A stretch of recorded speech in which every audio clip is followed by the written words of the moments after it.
Bonjour à tous, merci de nous avoir rejoints pour ce webinaire live de notre série Un mois, une app de la marketplace Atlassian. Objectif simple, prendre le temps de vous présenter une app développée par un partenaire Atlassian, que ce soit pour Jira, pour Confluence, en présence de son éditeur.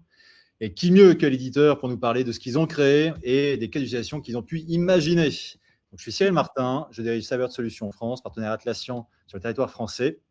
On vous accompagne dans la définition, mise en œuvre, adoption, formation, tout le team autour de la suite Atlassian. Et la transformation cloud, si vous êtes toujours on-premise, n'hésitez pas, il faut basculer dans le cloud. Nous sommes mutuels de Saveur Solutions Allemagne, avec principalement des équipes en Allemagne, Autriche, aux États-Unis, au Danemark, Suisse, et bien sûr la France. Pensez à vous abonner à la page LinkedIn pour ne pas rater nos prochaines publications. Aujourd'hui, nous avons la chance d'accueillir Mileva et Adrien de la société Requirement Yogi. Nous allons découvrir avec eux l'apps pour Confluence, Requirement Yogi, Requirements Management pour Confluence, for Confluence. Une apps pour gérer les requirements dans Confluence, porte bien son nom. Bonjour Mileva, bonjour Adrien, je suis ravi que vous soyez là aujourd'hui avec moi. Comment allez-vous? Eh ben, ça va super. Excellent, vraiment, merci de nous inviter pour ce podcast. Non, normal. On n'a pas beaucoup d'éditeurs de plugins de la stack Atlassian en France. Ouais. C'était l'occasion de pouvoir vous inviter et reparler avec vous de ce long parcours que vous avez pu avoir aussi du côté Atlassian et dans l'écosystème Atlassian. Donc, c'est un vrai plaisir de vous avoir aujourd'hui. Parce que moi, dans mes vies passées, on a échangé quelques fois, Adrien, notamment sur les différents plugins. Donc, ça, c'était très enrichissant. Et puis, Requirements Yogi, avec justement ce plugin de gestion des requirements, je trouve complètement son sens quand aujourd'hui, la stack Atlassian devient le cœur de l'outil, le cœur de la machine des équipes de configuration de développement. Et ça me semble complètement logique de vous avoir aujourd'hui. Parce que votre plugin, pour moi, c'est un vrai succès et ça couvre un vrai besoin fonctionnel pour les utilisateurs de Confluence et de Jira. Bah, merci beaucoup. Merci beaucoup. Et puis toi-même, tu nous as introduit à beaucoup de gens à Team 25, à Barcelone, etc. C'est vrai que tu as l'air de connaître tout le monde dans l'écosystème Atlassian, donc voilà, on sait que tu es assez central. Voilà. Ouais, parce que j'ai des cheveux blancs, moi, je suis un vieux. Et, je suis jeune comme toi, Adrien. Oui, voilà, j'en ai pas mal aussi. C'est le souci des enfants. Ou pas. C'est d'autres soucis. Donc aujourd'hui, le focus sur votre plugin Requirements for Confluence. Donc il y a un plugin qui permet, vous allez mieux le présenter que moi, parce que moi j'ai fait qu'une seule ligne dessus, qui est la gestion des requirements au sein de Confluence. Donc, Mileva, Adrien, voilà, comment est-ce que l'idée est venue de gérer, de mettre en place la gestion des requirements dans Confluence? Parce que ce n'est pas forcément, on va dire, la chose la plus simple quand on imagine un wiki, surtout qu'à l'époque, quand Confluence était là, quand le plugin est sorti, on était plutôt sur des solutions wiki un peu gratuites comme MediaWiki, le socle de Wikipédia ou d'autres, TikiWiki, DokuWiki, XWiki qui étaient présentes. Et là, dire, bon, avec l'avènement de la stack Atlassian, c'est-à-dire on va gérer des requirements au sein d'une page Confluence. À l'époque, c'était Wikimarkup. Voilà, j'arrête cette traçabilité. Comment le besoin il est né? Ça, effectivement, c'est une question plutôt pour moi. Donc, j'ai travaillé à Atlassian pendant 2 ans et demi, jusqu'en 2013. Et donc, j'ai voulu commencer à créer une entreprise pour faire PlaySQL, le précédent produit de Recommend Yogi, qui a marché moyennement. Et puis, bon, sur la fin de l'année, je me suis dit, voilà, je vais faire consultant dans une grande entreprise, histoire de renflouer ma fin d'année. Et ils m'ont donné un cahier des charges de 1000 pages dans Word en me disant, voilà, il faut changer l'écran numéro 12 au point numéro 3.8.4.2. On a vraiment tous eu ça à l'époque, les documents Word énormes, et puis je touche une image et tout se décale. Et je me suis dit que c'était pas possible de présenter les exigences dans des outils comme ça, en fait, enfin, sous cette forme-là. Et à l'époque, j'ai pas forcément pensé à Confluence aussitôt. Je me suis demandé comment faire d'abord, et je me suis dit qu'effectivement, Confluence était quand même le meilleur endroit. Il fallait découper le document Word en plein de pages Confluence et faire des liens entre les numéros d'exigence pour qu'on puisse cliquer dessus et naviguer à d'autres endroits. Donc en gros, j'ai réinventé le lien hypertexte, hein. Beaucoup de gens ont blagué là-dessus, mais parfois c'est en partant du besoin qu'on invente le plus petit truc qui apporte de la valeur. Et vraiment, il y avait de l'attraction tout de suite. Voilà. Oui, ça j'imagine, l'attraction était forte sur ceux qui avaient masse de requirements. Donc en effet, un document de 1000 pages, on peut imaginer dans l'industrie avoir en effet une liste de requirements, C'est ça. notamment des nouveaux produits. Et au fur et à mesure, je me suis aperçu que c'était un métier, en fait, la gestion de l'exigence. Je ne soupçonnais pas que ça allait si loin, mais on a découvert les traceability matrix, les tableaux de traçabilité, l'ERT. la gestion des tests aussi, le coverage, enfin, et puis simplement les baselines et la gestion des liens habituels permettre aux gens de les insérer facilement. En fait, la gestion de l'exigence, c'est toujours la même chose. Quand on regarde les outils d'IBM, Polarion, enfin pour citer quelques concurrents, c'est toujours les mêmes choses, c'est toujours des clés, des clés d'exigence à insérer, des matrices de traçabilité, des baselines, et ensuite il y a des choses optionnelles comme la gestion des suspects ou le coverage, comme je disais, une gestion plus ou moins bonne des variants, mais je pense que personne n'a vraiment réussi à résoudre le problème des variants. Et puis voilà, on peut étendre aussi loin. Mais la base, c'est quand même toujours assez la même. Et c'est souvent autour de l'ergonomie sur insérer les clés pour que ce soit facile ou pour importer les documents, etc. Bah oui, oui, complètement. Mais après, ce qui est fait au succès, justement, c'est d'utiliser un outil qui est déjà massivement déployé et rajouter cette couche Oui. de gestion des requirements de façon, on va dire, plutôt simple et de façon très lisible. Et du coup, on ça bénéficie avait été compliqué, des services de Confluence.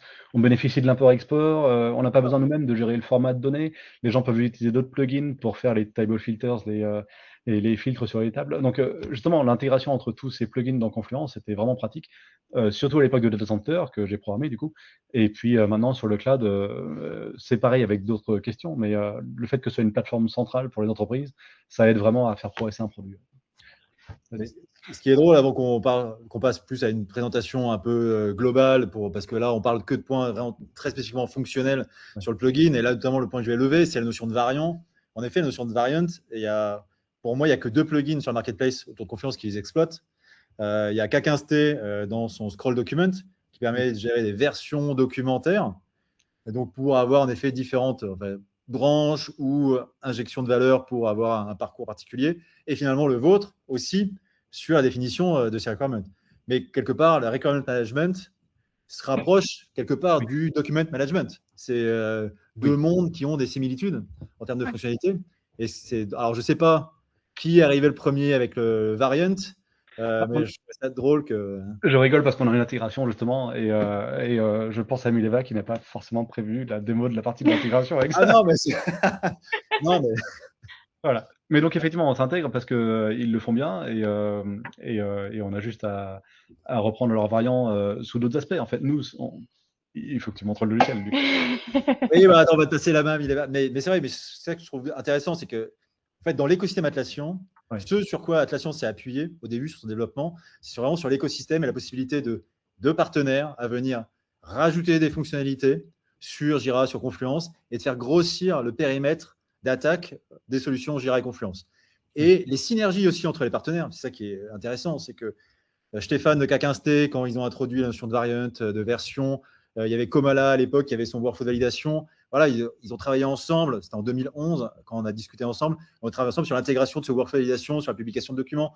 Et donc, en fait, on peut trouver des synergies avec ce que font les autres apps vendors et développeurs pour justement encore rendre plus fort, encore réutiliser des choses disponibles, mutualiser sur des objets développés. Et je trouve ça, c'est fort à l'écosystème Atlassian, en tout cas. Oui. Oui, alors du coup, alors nous on parle, on connaît, je connais un peu l'outil, donc on va te laisser, pour ceux qui ne connaissent pas l'outil, te présenter ce que permet de faire Requirement for Management de Requirement Yogi. Et voilà. Et après, s'il y a des use cases que tu peux nous présenter dessus, je sais que tu en as quelques-uns sous la main. Exactement. Déjà, on ne s'est pas présenté, mais… Oui, effectivement. Oh, on va sauter tout de suite dessus, c'est vrai, je suis désolé. C'est trop d'excitation. Très brièvement, donc moi c'est Mileva et à l'origine je fais du marketing dans l'entreprise et petit à petit je me suis, on va dire, approchée du support et maintenant je suis devenue le principal point de contact entre les clients et le reste de l'équipe. Et donc ça fait qu'aujourd'hui j'entame ce rôle un petit peu de product owner et globalement, ce qu'il faut retenir, c'est que si vous avez des questions sur l'application et que vous avez des suggestions de fonctionnalités, faut venir me voir et je serai capable de vous répondre. Voilà. Et Adrien, qui est du coup le fondateur et le patron de l'entreprise. Ce qui s'enchaîne bien parce que voilà, j'ai développé donc sur Data Center. Donc quand j'étais chez Atlassian, j'ai été sur Confluence parce que j'adore l'idée de Confluence et la structure de Confluence. Et donc j'ai commencé par les produits Data Center parce qu'à l'époque il y avait que ça. Et c'est encore moi qui fais les bug fixes aujourd'hui parce qu'il n'y a plus beaucoup de travail avec le end of life annoncé par Atlassian. Et du coup, pour l'équipe cloud, j'essaie de déléguer au maximum de façon à m'éloigner un petit peu du code, etc. Et donc justement, Mileva s'occupe du product ownership. Enfin, je sais pas comment est-ce qu'on dit ça en français. On a Jérôme qui est le team lead et puis l'équipe de dev avec vous. Mais voilà, c'est presque deux départements séparés dans notre équipe de 9 personnes. Donc voilà. Donc effectivement, Mileva est key account manager et quand elle a les gens au bout du fil, elle nous fait un débriefing à chaque fois. Elle est au milieu du bureau et c'est vraiment important pour nous de transmettre les fonctionnalités dont il y a besoin et d'être à l'écoute de ce que les clients souhaitent. Ouais. Complètement. Et là, Mileva, donc point focal. Mais ce qu'il faut savoir, c'est que tu vas faire le tour de l'Europe là sur différents événements. Il y en a déjà certains que tu as déjà fait. Là, tu pars bientôt en événement en Roumanie. Donc, il y en a d'autres aussi prévus en Europe. Donc voilà, c'est globe-trotteuse. On revient de Bulgarie, on va en Roumanie et le mois prochain, on va en Pologne aussi. Là, c'est Corentin qui y va.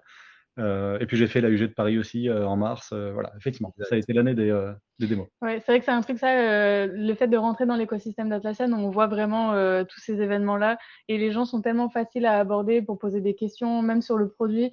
À l'origine, j'ai pas un univers, enfin, je viens pas du product management, je viens pas de l'univers d'Atlassian, tout ça, et du coup, en fait, les gens sont hyper faciles à aborder pour répondre à nos questions, savoir quels sont leurs besoins et tout ça, et ça, c'est vraiment cool dans notre appli. Voilà, du coup, je propose qu'on commence. Bah, exactement. Vas-y. Alors, donc, je vais partir de la base des bases. Quand on fait du requirement management, souvent, on se retrouve avec des documents comme ça. On a beaucoup de clients, en fait, qui viennent de Excel ou qui gèrent leurs requirements dans des gros documents Word, qui viennent d'autres applications comme IBM Doors, dont on citait tout à l'heure. Et en fait, le problème majeur qu'on a, c'est que on a justement des gros documents comme ça, avec des ID, parfois des descriptions qui sont un petit peu organisées de cette manière-là, mais pas souvent. Et le problème, ça va être de tracer les requirements d'origine, vers tous les différents types de requirements, vers les tests, vers les tickets Jira, s'assurer que tout soit bien tracé. Et il y en a vraiment qui se cassent la tête à faire ça. Et donc nous, avec notre application, on les aide à amener tout ça dans Confluence et gérer cette traçabilité-là dans Confluence avec du requirement management. Donc là, par exemple, c'est des documents. On a plusieurs types de documents. Là, par exemple, on a un exemple de clause qui est relié à tout ce qui est le monde de l'automobile.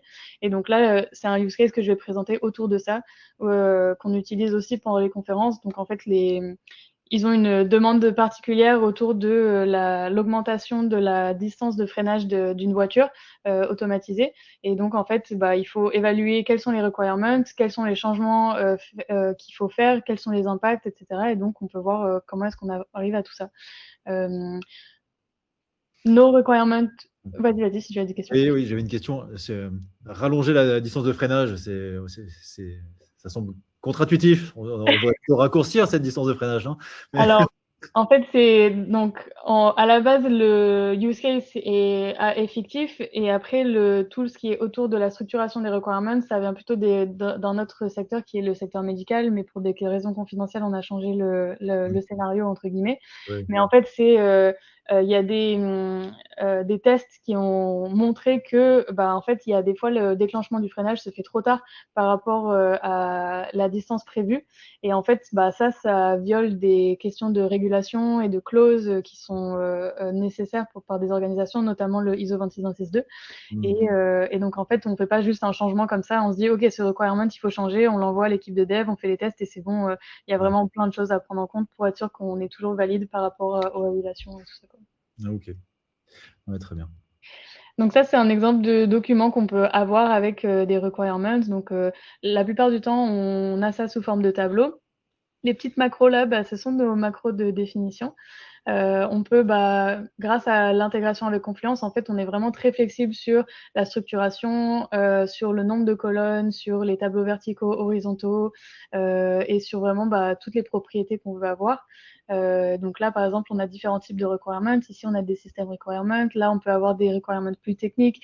On peut mettre des images. On peut faire des dépendances vers d'autres requirements et vraiment construire ce document de cette manière-là. Et donc, c'est ça la richesse, en fait, finalement. Parce que tout à l'heure, tu étais dans un fichier Excel et on sait qu'il y a la difficulté dans un fichier Excel de mettre une image Ouais. attachée à une cellule. Enfin, genre, c'est infaisable quasiment.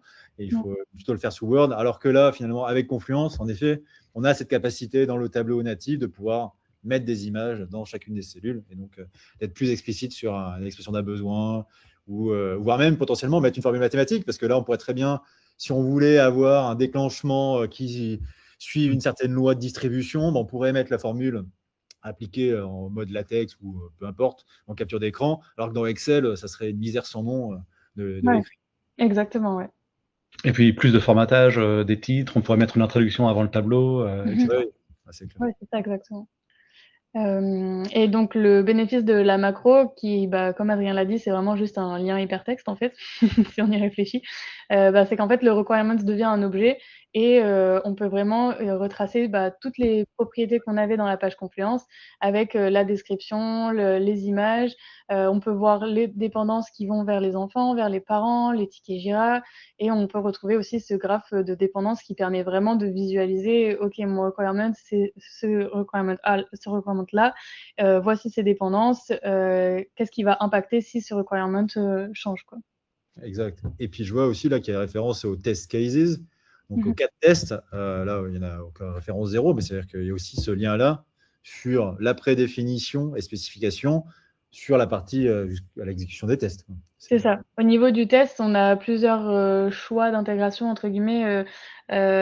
Pour l'instant, cette partie-là, test case, ça vient de notre application Jira, où en fait, on a commencé à introduire une fonctionnalité de testing qui est encore dans une phase bêta, où on essaye de récolter du feedback et tout ça pour voir comment est-ce qu'on peut l'évaluer, la faire évoluer, pardon.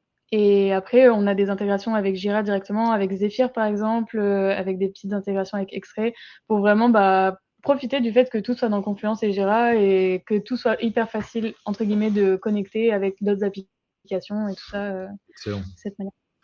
Et donc là, si on avait des cas, des test cases, on les verrait liés via à travers Jira Link dans le graphique, on verrait les 4 tests présents. Exactement. Donc là, on a toute la traçabilité, en effet. Ok. C'est ça.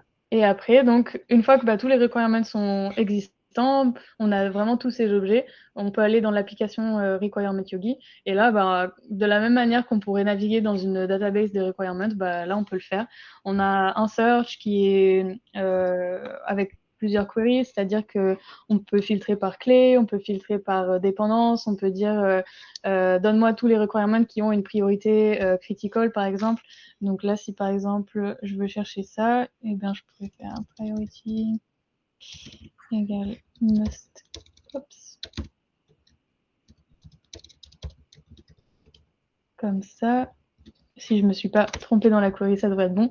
Bien sûr, je me suis trompée, mais on peut quand même le regarder. Là, il y a le lien. Et on a dit pour les plus jeunes d'entre nous. Donc voilà, on peut quand même retrouver, grâce à des search queries et tout ça, des filtres, retrouver les requirements qui nous intéressent basés sur certains critères. Ouais. Ça, c'est super intéressant comme vue parce que du coup, on a la capacité et la liberté de créer comme on souhaite la définition de ces requirements au sein d'une arborescence de page Confluence, comme on le souhaite, que ce soit un vault de page ou une arborescence de page pour la structurer par bloc fonctionnel ou peu importe quoi. Mais vous offrez en plus cette vision qui est l'agglomération, un peu comme un page property report, mais qui exploite plus que des propriétés de page, qui exploite vraiment l'ensemble des données que vous avez pu définir dans chacun de vos requirements. Ça, c'est Ouais, c'est ça, exactement. C'est vraiment le but, c'est d'avoir des attributs sur les requirements, quoi. En fait, on crée une énorme base de données par derrière et la personne l'a créée sans s'en apercevoir en créant juste les tables dans Confluence. Ouais. Mais en plus, au niveau de la présentation, c'est pas seulement ici à un niveau, mais c'est aussi avec la matrice de traçabilité sur plusieurs niveaux de profondeur. Ça, c'est quelque chose que tu n'aurais pas avec les page reports, avec les page reports. Non, clairement Ouais, pas. exactement. Là, par exemple, du coup, c'est un exemple de matrice de traçabilité plutôt complexe parce qu'il retrace vraiment du requirement parent qui vient du stakeholder d'origine vers les différents types de requirements, les tickets Jira associés avec les statuts des tickets Jira, et on peut vraiment aller de plus en plus profond là-dedans, dans cette matrice, quoi. Ah oui. C'est top. Ça peut faire un peu Tu peur. connaissais le produit de réputation, mais maintenant tu le vois en réel. Voilà. C'est ça. Oui, clairement. Non, mais après, c'est vrai que ça devient logique d'utiliser cette capacité de CMS, finalement, et de lien avec Jira pour donner une vision globale y a une traçabilité globale. Et alors oui, alors, c'est pas que du lien hypertexte, hein. Mais voilà, en tout cas, le tableau, le rapport complet, c'est pas que ça. Et ce qui est intéressant, c'est qu'en plus, vous introduisez la notion de branche. Là, je vois que c'est marqué current. Donc, on est sur la branche en cours. Donc là, à partir de là, si on peut en plus faire des variations, gérer en version, c'est-à-dire ça donne voilà, une gestion d'historique, une gestion de ce qu'on a pu committer en termes d'évolution de spécification. Ouais, c'est ça, exactement. Notamment, par exemple, les variants dont on parle depuis tout à l'heure, c'est quelque chose qu'on a fait évoluer. Il n'y avait pas sur Data Center. Et avec les demandes des clients et tout ça, on l'a ramené sur le cloud en premier. Et étonnamment, on a fait les baselines après, alors que pourtant, les baselines, si on demande à des experts du requirement management, ils vont vraiment être là en mode c'est la feature number one qu'il faut pour pouvoir freeze les requirements, prendre une capture d'écran de ça, quoi. Complètement. Non, mais je trouve ça très intéressant. Et du coup, je me demande, est-ce que c'est quelque chose, parce qu'on a la possibilité de définir des plans d'implémentation sur Jira avec Advanced Roadmap, enfin, ce qu'on appelait avant Advanced Roadmap, avant que ce soit intégré, que ça devienne plan accessible dans Jira Premium.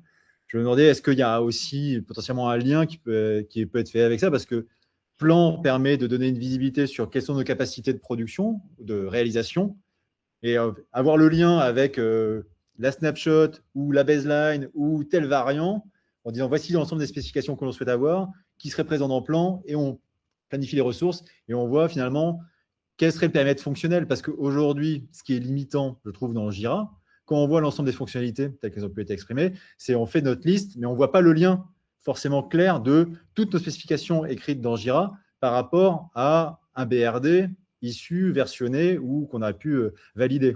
Donc, bon, après, c'est une question ouverte. Je n'attends pas à avoir une réponse, mais j'y pensais voilà, de vive voix en me disant tiens, oui, cette notion de baseline, cette notion d'option, de zone d'implémentation, périmètre d'implémentation qu'on peut avoir. Ma réponse, elle est un petit peu en parallèle de ça. C'est que ça me fait penser plus au fait que, par exemple, là, tu parles plus de requirements en tant que ticket Jira. Et c'est vrai que sur le marketplace, si vous cherchez requirements, par exemple, en fait, vous allez avoir plus de plugins, je pense, qui sont sur Jira que sur Confluence. Et c'est vrai que, notamment pour cette question de version, on a choisi de s'implémenter plus à Confluence parce que c'est beaucoup plus facile de tracer des requirements qui sont en fait faits pour durer dans le temps. Et alors que des tickets Jira, je pense que ça va être beaucoup plus compliqué de se retrouver les tickets Jira d'origine quand il y a eu la première release du produit et voir les modifications et tout ça. Donc c'est vrai que c'est un truc en parallèle de ça. Tu voulais ajouter quelque chose? Oui, tu parlais de capacity management finalement avec Jira. On pourrait le faire quand même parce que les exigences se retrouvent sous la forme de tickets Jira. Enfin, on peut les associer à des tickets Jira et là, du coup, tu ferais ton capacity management du côté Jira. Mais c'est quand même beaucoup plus haut niveau, le capacity management. Tu prévois le nombre de ressources qui seront sur tel et tel projet, alors que la gestion d'exigence, c'est peut-être plus orienté développement et stories une fois que tu as décidé de les implémenter. Mais oui, enfin, Jira, ça s'appelait Portfolio au départ, je crois. Jira Portfolio, je ne sais plus. Oui, Advanced. Et résolver un problème spécifique au capacity management en entreprise, ça c'est vrai. Mais donc on pourra toujours le faire, c'est juste qu'il faut associer les exigences à les tickets Jira. Complètement. Requirement for Confluence permet de faire ça. Là, la belle matrice que tu as montrée avant, Mileva, te donne une visibilité claire entre le requirement et le ticket Jira. Ouais, c'est ça. La manière dont on link les tickets Jira, c'est pour l'instant, c'est vraiment dans le ticket Jira en lui-même pour essayer que ce soit le plus visible possible pour la personne qui regarde le ticket. Donc, par exemple, là, j'ai ce ticket aléatoire.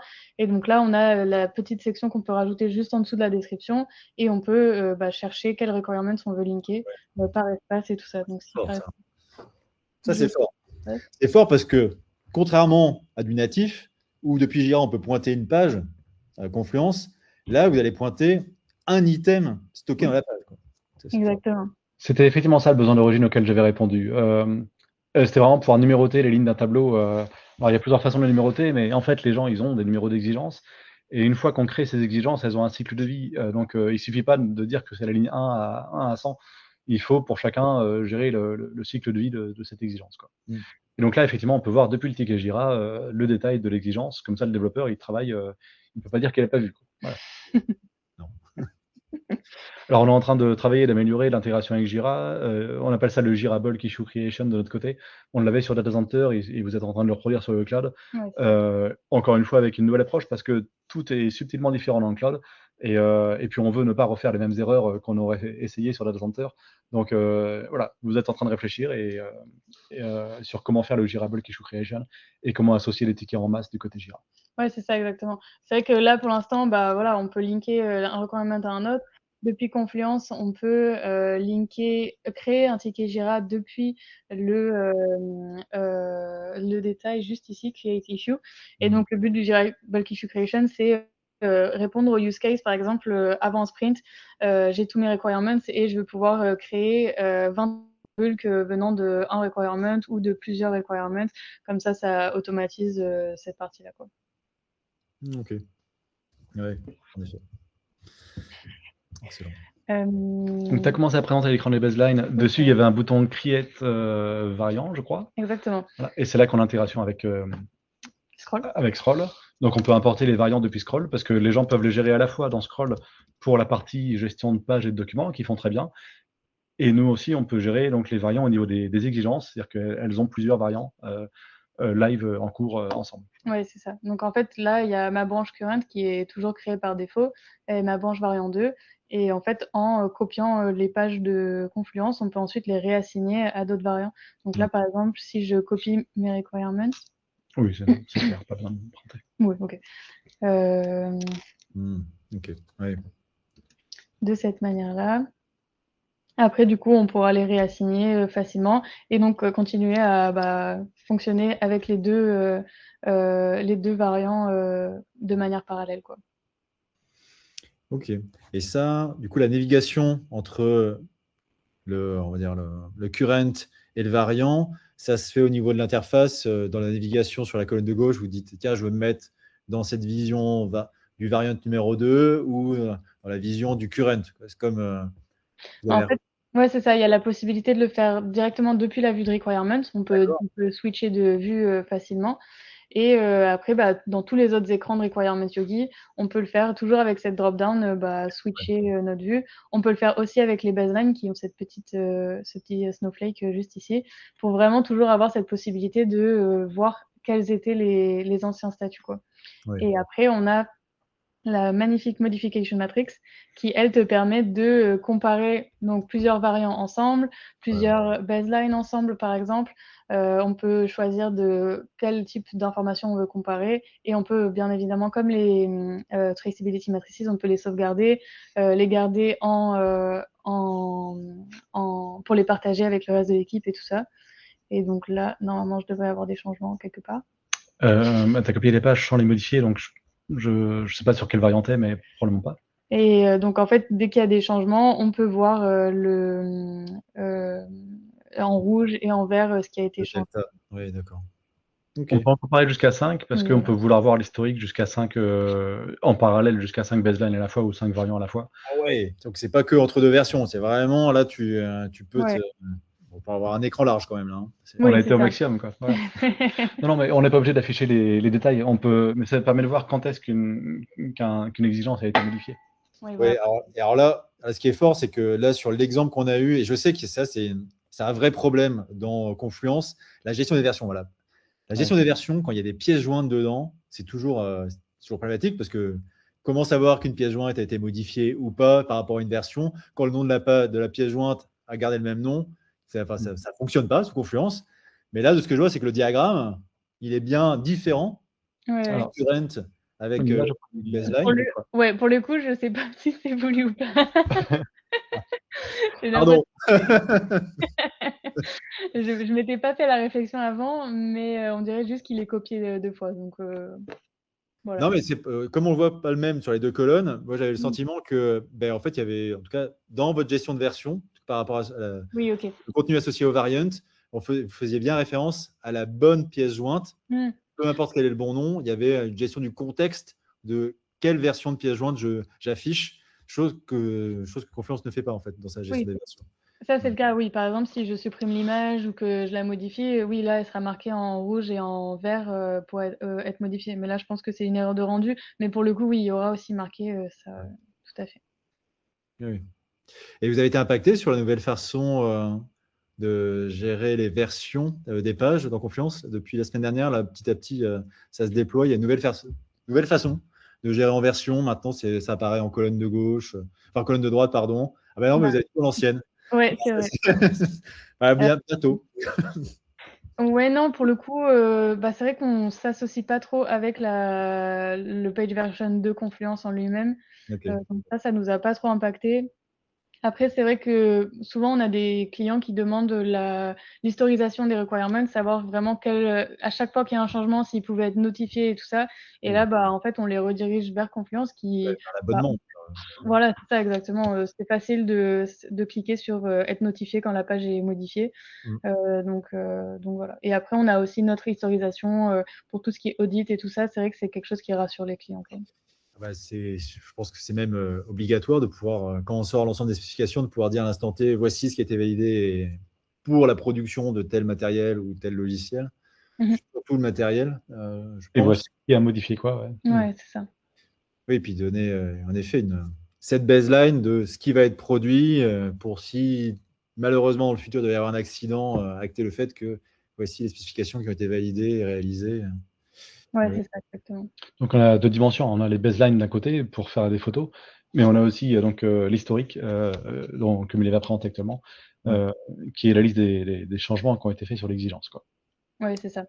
C'est vrai que dans la question que tu poses, c'est plus les baselines qui répondent aux besoins en fait, l'historisation, ça va vraiment être, bon, garder le flow continu. Et la baseline, c'est vraiment, là, on va faire une release, ça a été approuvé, on fait un snapshot de ça.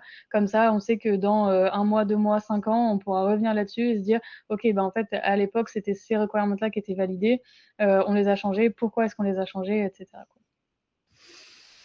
Ouais. Non, super.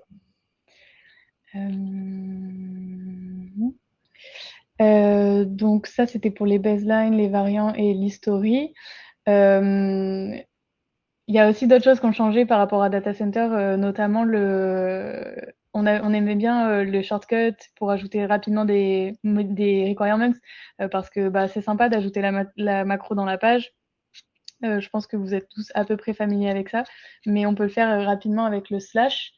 Mais c'est vrai que souvent, bah, je parlais tout à l'heure des personnes qui viennent de Excel, par exemple, ou de Word. Bah, ils vont déjà avoir leurs tableaux qui sont déjà remplis avec toutes les exigences. Il y aura sans doute déjà des clés qui existent et qui sont déjà liées avec des tickets Jira. Et donc, nous, on a créé un outil qui s'appelle le Transformation Wizard qui va permettre de modifier les pages en bulk. Donc, par exemple, je sais même pas si j'ai créé une page pour ça, mais on va en créer une rapidement. Oui, ça, les clients en sont fans, hein, ils nous demandent de le reproduire pour d'autres choses, d'autres thèmes, et on leur dit souvent que c'est pas forcément notre métier de faire des automates de transformation de page. Et puis on voit qu'avec l'IA, les gens se font finalement leur script manuellement quand ils ont d'autres besoins. Mais donc là, tu vas présenter comment ajouter des clés en masse. C'est ça? Ouais, c'est ça. Donc là, on a toujours le petit requirement yogi à côté de toutes les autres applications qui sont installées. Et donc, avec le Transformation Wizard, on a cette preview de la page qui, bon, là, est plutôt simple. Et là, on a créé plein de types de règles que vous pouvez faire et que vous pouvez ensuite sauvegarder pour ajouter sur plein de pages à la fois, ce qui peut vraiment aider, quoi. Donc là, par exemple, on a la génération de clés, convertir du texte en définition, faire la même chose pour les dépendances, etc., etc. Et donc là, on peut se baser en utilisant des variables si on veut réutiliser, on peut créer son propre pattern. C'est vrai que nous, dans les exemples, on utilise par exemple BR, FN pour parler de type de requirement, mais on a beaucoup de clients qui mettent aussi le nom du projet et qui ont des noms à rallonge. Et donc ça, c'est vraiment la flexibilité qu'on apporte aussi. Et donc après, tout en gardant ce numbering qui sera suggéré à chaque fois que vous créez des nouveaux requirements pour éviter que y ait des duplicates de requirements de cette manière-là, quoi. Oui, ça c'est OK. Ça, ça génère une liste de requirement ID, quoi. Ouais, c'est ça. Et là, Qui ne sont pas j'imagine. utilisés. après les avoir validés, quoi, qui sont pas utilisés, qui correspondent au titre de la page, etc. Mhm. Et en plus, on peut le faire pas seulement sur une page, mais sur plein de pages à la fois. On peut réappliquer la même transformation sur plusieurs pages de l'espace. Mais j'imagine que les clients aussi ont dû aussi vous demander le fait d'importer massivement. Là, tout à l'heure, tu nous montrais un fichier Excel.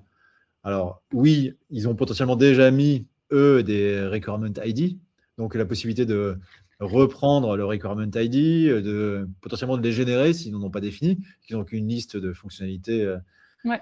brutes. Donc ça, j'imagine que vous faites les imports Word, vous faites les imports Excel.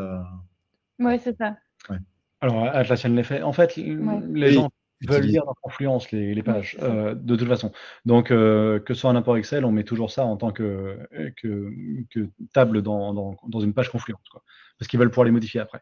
Oui, bien sûr. Oui, c'est pour ça qu'on a plusieurs types de modules de transformation possibles. C'est parce que ça permet de réaffiner la page en remettant des titres à chaque table, etc. Comme ça, à la fois suivante, où il réimporte le document parce que le document aura été modifié par le client sous format Word, ils peuvent le remettre dans Confluence et réappliquer les mêmes transformations, et ça refera le même document à l'origine, le même document à l'arrivée. D'accord. Du coup, les exigences seront comparables entre le document précédent et le document suivant. On a pas mal de clients, ils passent des semaines et des semaines à éplucher les nouvelles specs fournies par un client dans l'automotive, etc. Et à voir quelles sont les différences avec les anciennes specs. Et le fait de le faire dans Confluence, tout est beaucoup plus rapide. Ok, mais ça veut dire que c'est presque un mode offline de pouvoir travailler sur les requirements en Word et les réimporter avec les mêmes En fait, requirement ID, en tout cas la même structure, et faire ce delta a posteriori finalement. Ça, par définition, c'est leur client qui est offline parce que leur ouais, client oui. travaille avec un autre outil, quoi, et leur fournit l'outil. Donc là, quand on est en position de fournisseur, c'est pas facile de travailler avec les documents fournis par le client dans le format du client, quoi. Ouais, complètement. Donc idéalement, tout le monde serait dans Confluence, et c'est pas encore le cas. Pas tout à fait. Non, mais bon, après, quand on a des licences Confluence ou même maintenant Jira, on peut inviter 5 guests sur un espace ou Oui. un projet Jira pour venir contribuer, et pas simplement en lecture, hein, contribuer, commenter, créer du contenu. Donc, mais bon, ça veut dire que potentiellement, ce client ferait ça partout, quoi, sur tous ses potentiels fournisseurs.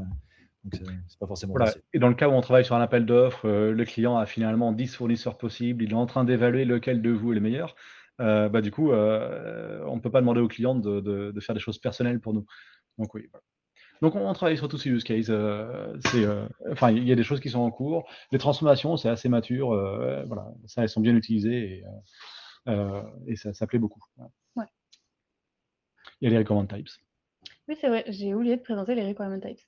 Les requirement types, ça répond aux besoins de compliance, de structuration et de validation des requirements. Donc là, par exemple, on peut créer un requirement type, system requirement, et on peut les associer à des requirements qui existent déjà en se basant sur la clé juste ici. Donc là, par exemple, si je veux créer un type system requirement, je le base là-dessus. Ok. Et voilà. Et ensuite, là, je peux définir un template qui va être retranscrit après dans Confluence. Ça va créer un template dans Confluence. Et donc, ça va construire mon tableau. Donc là, ma deuxième colonne, ce sera la description. Là, je veux une property qui sera par exemple la priority. Je veux un schéma, par exemple. Et ainsi de suite, on peut en créer le nombre qu'on veut. On peut faire la même chose pour les external properties dont j'ai pas trop parlé. Ça va être des metadata en plus du requirement qui ne sont pas affichés dans Confluence, dans la page, mais qui seront affichés dans notre logiciel. Donc ça peut être des statuts, ça peut être des versions, ça peut être des commentaires, des estimates pour un petit peu rejoindre le côté Jira par exemple, de cette manière-là. On peut aussi dire, je veux que mon requirement type, il ait une dépendance vers un autre requirement type avec tel nom de relation. Donc, par exemple, comme ceci. Et je veux que ça choisisse un autre requirement type. On peut voir le tout. Et une fois que le requirement type est créé, on va pouvoir voir si les requirements sont valides ou pas. On a ce petit score qui dit que là, tous les requirements sur 34 sont valides. Si je clique sur le plus, ça va me créer une nouvelle page Confluence avec la création de ce tableau qui sera pratiquement automatique de cette manière-là, etc., quoi. Donc ça rajoute tout ça. Et donc, vas-y. Voilà, ça permet en masse de vérifier une fois qu'on a déjà plein de documents établis, etc. Ça permet de vérifier en masse quelles sont les recommandes qui sont correctes et quels sont ceux sur lesquels il faut aller revoir. Et du coup, quand on fait de la compliance, de s'occuper d'exigences vraiment en masse, quoi. Ouais, On ne gère plus de manière individuelle, mais sous la forme d'une grande base de données, finalement. Oui, en fait, ça peut être utilisé sur les deux axes. À la fin, pour s'assurer que tous les requirements respectent bien le pattern qu'on définit, ou bien être un pattern défini à l'origine pour que les gens utilisent correctement l'ensemble des propriétés. Ouais, c'est Ouais, ça. Donc c'est vraiment l'esprit, c'est qu'on est flexible d'abord, et ensuite seulement on rajoute de la structure, enfin les gens rajoutent de la structure. Donc certains clients sont un peu étonnés parfois qu'on puisse introduire n'importe quel nom de clé sans qu'il soit approuvé par le haut management, etc. Mais en fait, c'est ça qui fait la popularité du truc, parce que les utilisateurs de Confluence se mettent à déclarer par exemple des boutons, des widgets, des fenêtres dans l'interface graphique ils vont appeler ça des requirements, parce que du coup, ils vont décrire pour le bouton quelles sont toutes les règles de gestion associées. Et pour quelqu'un qui gère des exigences, il s'arrêtera au niveau de la règle de gestion, alors que quelqu'un qui gère un vrai projet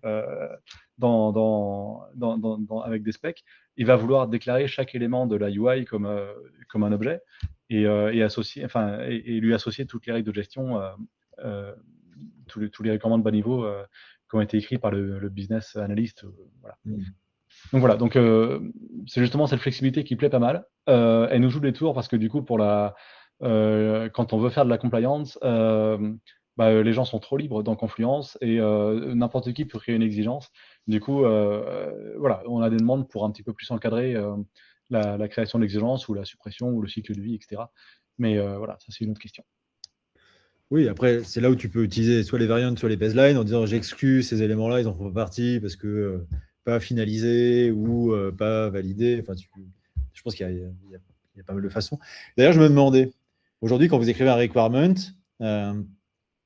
est-ce qu'il y a cette notion de validation de ce requirement pour Ouais, ça. Mais du coup, dans cette question, il y a la validation, on va dire, de la description, c'est-à-dire est-ce que il est bien écrit, est-ce que ça suit ce modèle-là?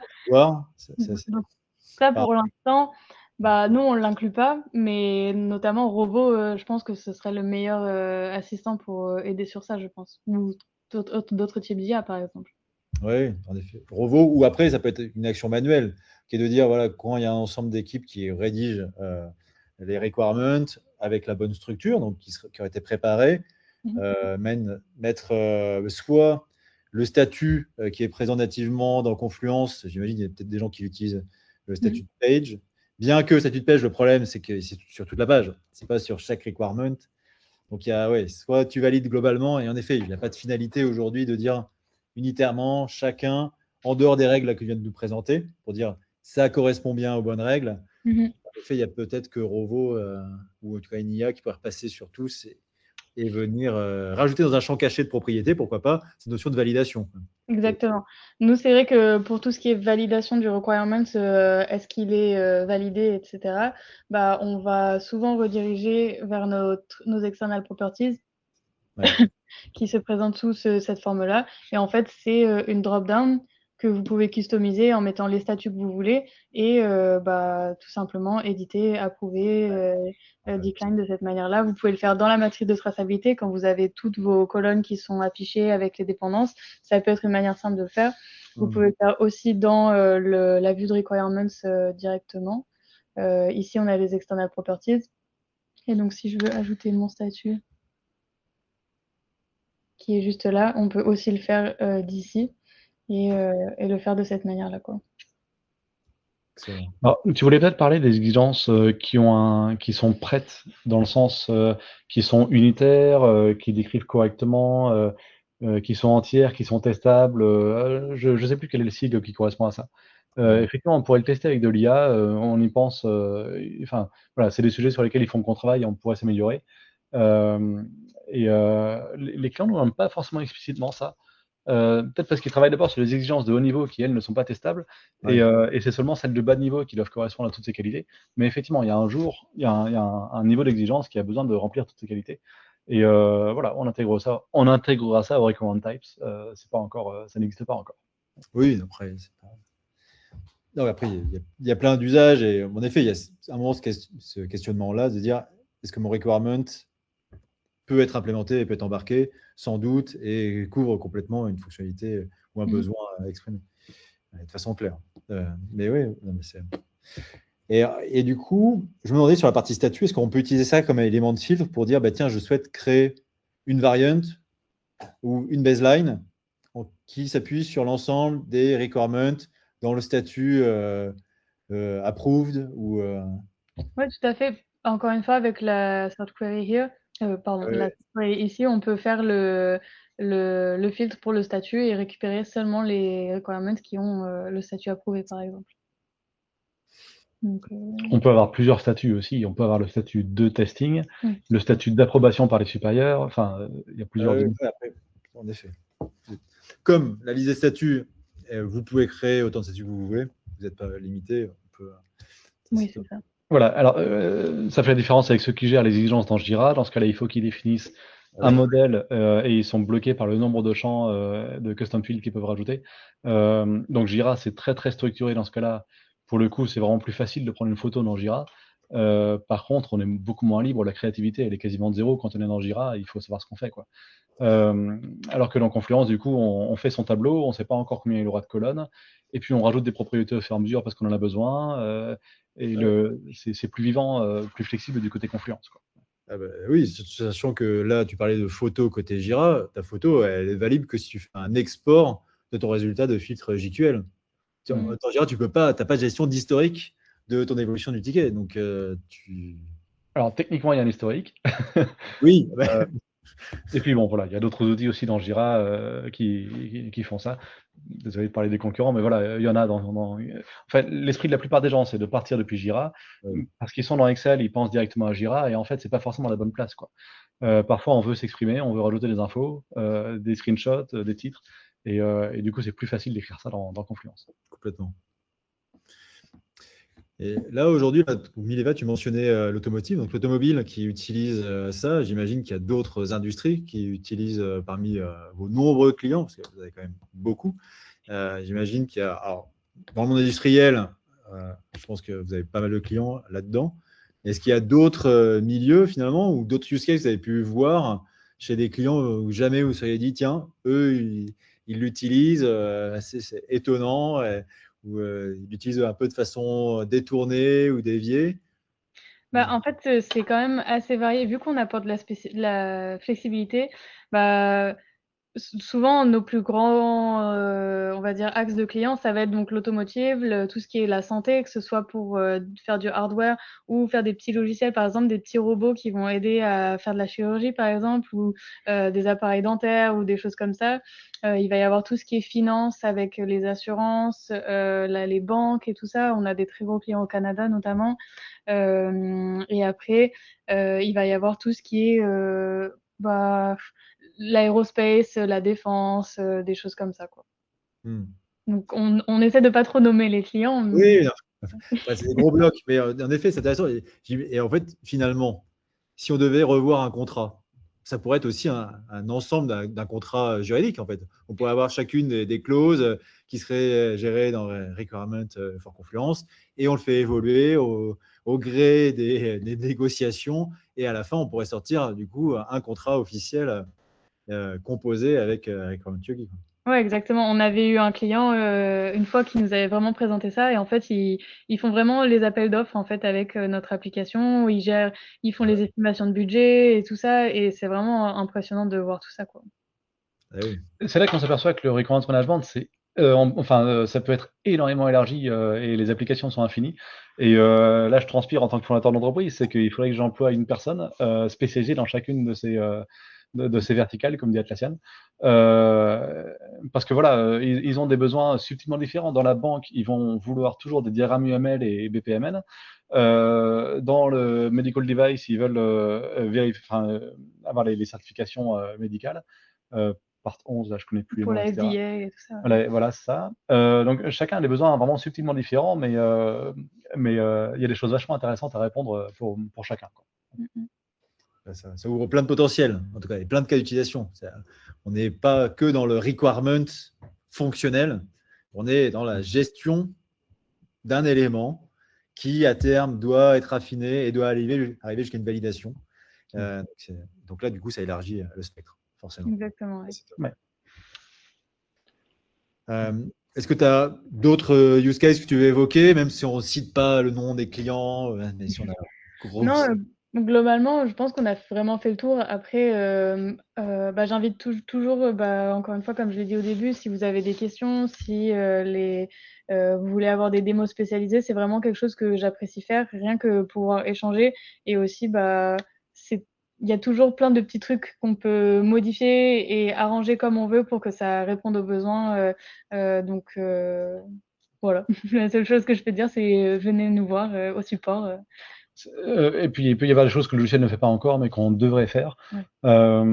Effectivement, à chaque fois qu'on découvre une nouvelle industrie ou un nouveau besoin, on peut se demander est-ce qu'il nous faut une dimension en plus. Genre là, on rajoute le testing actuellement dans Jira parce qu'on s'est aperçu que les gens ont recommandé aux gens d'utiliser X-Ray. Et on se dit c'est dommage en fait qu'ils achètent X-Ray pour nous, alors que nous on pourrait leur fournir. X-Ray est plus cher que nous, donc on leur suggère ils nous prennent et du coup on leur suggère de prendre un autre logiciel plus cher, quoi. Voilà, X-Ray ou Zephyr ou voilà. C'est news, ça c'est nouveau, ça. Parce que dans la doc, j'avais vu en effet que vous parliez de Yogi Testing, mais voilà, c'est pas officiellement annoncé sur la partie Jira de Requirement. Du coup, je me demandais est-ce que la feature est là et pas là. Est-ce que c'est vraiment public? Voilà, donc le temps qu'on devienne comme X-Ray, il y aura du temps quand même, hein. Mais voilà, peut-être qu'on peut remplir 60%, 70% du besoin avec juste une feuille de test où les gens peuvent cocher les réponses. Notre UI d'ailleurs est assez. Je suis assez content du travail qu'on a fait sur la UI, comme il va être en train de présenter. J'essaie de trouver un espace où j'ai des informations. Voilà. Où tu peux créer un test case en fait dès ici. Et puis voilà. Oui, c'est vrai. Donc oui, on a l'interface graphique, mais ensuite il y a plein de questions spécifiques par rapport aux exigences. C'est comment réutiliser leur existant, comment valider de manière automatique, est-ce qu'on doit s'intégrer, est-ce qu'on doit faire du Cucumber, etc. Voilà, le testing, c'est encore une autre question. Mais voilà, on est en train de développer ça progressivement et suivant les demandes des clients. Donc c'est pour dire, donc ça encore, c'est un use case, enfin c'est une extension facile, j'allais dire, mais voilà, il y a certainement des demandes plus complexes et on est à l'écoute des besoins en fait, des nouveaux marchés entiers qu'on pourrait aborder si on avait quelques subtiles différences. Je sais pas, dans l'aéronautique ou des choses comme ça. Peut-être qu'il y a des besoins spécifiques auxquels on voudrait pouvoir répondre. On est aussi en train de créer une app standalone, enfin d'augmenter ce qu'il y a sur l'app standalone, de façon à ce que les gens puissent s'y connecter en dehors de Confluence et Jira. Dans Confluence et Jira, ils ont besoin d'une licence par utilisateur. Peut-être qu'il y a des situations, je sais pas, peut-être que l'ingénieur qualité sur le terrain, il n'a pas forcément besoin d'avoir une licence Confluence pour cocher les cases qui vérifient dans un audit que toutes les exigences sont respectées, quoi. Voilà. Il y a plein de questions ouvertes comme ça. On est en train de faire, on aborde certains sujets, mais on est vraiment à l'écoute et on cherche à faire des interviews utilisateurs autant qu'on peut pour que les utilisateurs nous disent où est-ce qu'il y a des marchés disponibles. Voilà. Là, en l'occurrence, d'un inspecteur qualité, là, on pourrait très bien utiliser la notion de guest acteur dans Confluence pour dire voilà, on donne accès à l'espace qui stocke l'ensemble des requirements. Et il est accueilli gratuitement à hauteur de 5 guests par utilisateur payant pour pouvoir justement modifier et valider les pages. Ça peut être aussi un axe. Mais en effet, je comprends l'idée de vouloir sortir et potentiellement aussi pour intégrer avec d'autres solutions. Si on devait intégrer avec. Voilà, il ne faut pas se mettre trop à l'avance, surtout que le webinaire va rester en ligne, donc on ne sait pas si on fait une promesse. Dans 5 ans, la personne dira c'est pas là finalement. Mais voilà, on travaille sur d'autres intégrations de façon à ce que les gens puissent gérer des documents dans Confluence ou ailleurs. On verra lesquels on fait dans l'ordre suivant les demandes des clients et les marchés. Ouais. La stratégie, elle ne vaut qu'au moment où elle est établie. Dès le lendemain, en fonction des actions de la concurrence et des besoins de marché, elle peut changer. Donc, c'est votre stratégie aujourd'hui. Demain, elle sera peut-être autre. Ça, on ne peut pas vous le reprocher. L'objectif, c'est que ça fonctionne et que vous continuez de vous développer. Donc ça, peut-être la grande nouvelle, c'est qu'on est rentable sur le cloud. Ça, c'est peut-être la nouvelle qu'on peut annoncer aujourd'hui. C'est vrai qu'on a investi jusque-là. C'est l'argent de data center qui permettait de financer les gens du cloud. Et donc maintenant, ça y est, on a suffisamment de revenus sur le cloud pour être stable et exister sur le long terme. Voilà, ce que ça veut dire, c'est qu'on est stable. On n'est plus aussi incertain qu'avant. Avec la migration Forge, Atlassian a obligé tous les acteurs de l'écosystème à perdre 6 mois de travail, etc., et à remettre en cause leur business model finalement. Là, ça répond un petit peu à la question. C'est que c'est bon, nous, on est sauvés et on restera, quoi. Voilà. Donc, voilà, ça, c'est quand même une grande nouvelle, en tout Un cas. gage d'avenir pour les clients qui veulent adhérer. Alors, là, il y a Garo qui me fait signe. Il me dit plus que 5 minutes. Est-ce qu'il y a des questions qui ont été levées ou est-ce qu'on continue à discuter? Mais ce qui est intéressant aussi, c'est que vous avez eu la gentillesse auprès de des personnes qui assistent à ce webinaire d'offrir un voucher code. Donc, si sur votre plugin Requirement for Confluence, donc voilà, n'hésitez pas à nous demander. Donc, ceux qui sont présents recevront par mail le voucher code, et pour les autres, vous ferez une demande en ligne, comme pour le précédent webinaire. Donc ça, merci à vous, merci pour ce geste. Alors, on insiste effectivement pour qu'ils passent par vous, parce que c'est important d'avoir des consultants qui accompagnent les clients et qui ensuite configurent le logiciel. Enfin, ça c'est assez facile, mais voilà, pour que vous puissiez voir ce qu'ils font avec. Ils ont souvent plus de confiance à vous intégrer dans les systèmes du client pour que vous leur donnez conseil, et nous à nous garder en tant que fournisseur pur logiciel, je vais dire pure player, quoi. C'est vrai qu'on a mis Mileva qui est la Key Account Manager pour tout le monde, mais voilà, les gens ont souvent besoin d'accompagnement en plus, au-delà du Requirement Management lui-même. C'est comment est-ce qu'on gère ses workflows dans l'entreprise, etc. Et du coup, ces consultants intermédiaires comme ceux de Cybert peuvent nous donner du feedback sur ce que devrait nous donner le logiciel et accompagner les clients de manière plus globale. Donc, pour le voucher code, il faut qu'ils passent par vous, et ils auront le voucher code à travers toi, Cyril. Très bien. En tout cas, merci de cette confiance. Et en effet, j'abonde dans ton sens. C'est vrai qu'avoir cette relation, et je sais que la plupart des apps vendors essaient de créer ce lien avec les utilisateurs finaux pour vraiment comprendre leurs usages, leurs cas d'implémentation, leurs contraintes qui sont spécifiques à leur métier parfois, ou même l'organisation. C'est vrai que pour ça, s'appuyer sur des partenaires attention, qui font la partie conseil, qui permettent l'intégration, ça peut être un bon biais, un bon véhicule pour récupérer cette information. Et ce sera avec grand plaisir que je partagerai avec vous ces informations des clients qui prendront Requirement Yogi, Requirement for Confluence chez eux pour gérer ça. Et c'est vrai que moi, dans ma vie passée, il y a eu plein de cas où je dis ça aurait été tellement pertinent de mettre ça en place chez des constructeurs de choses volantes et de choses plus mécaniques, si on ne veut pas les citer. Mais oui, c'est vrai que c'est.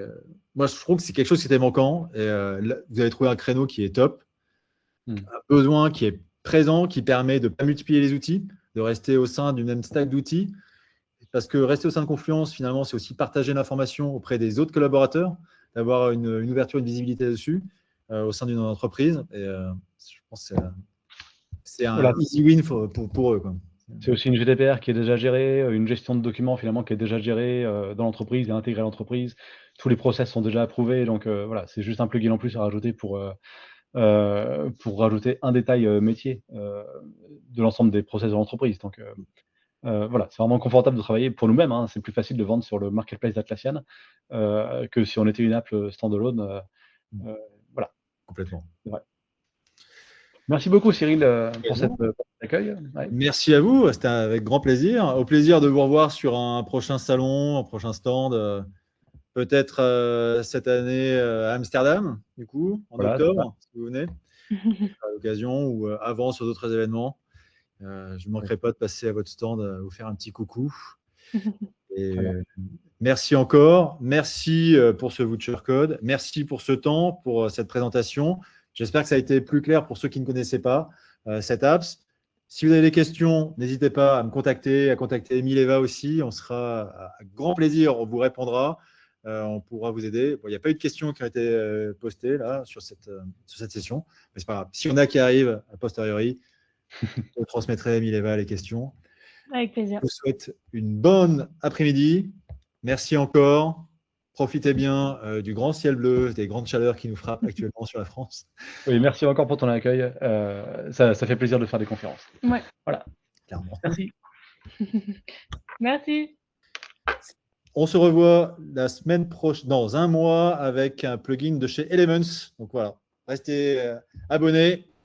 Cette fois, on a vu Requirement Yogi, Recommend for Confluence. La semaine prochaine, on verra un plugin de chez Elements.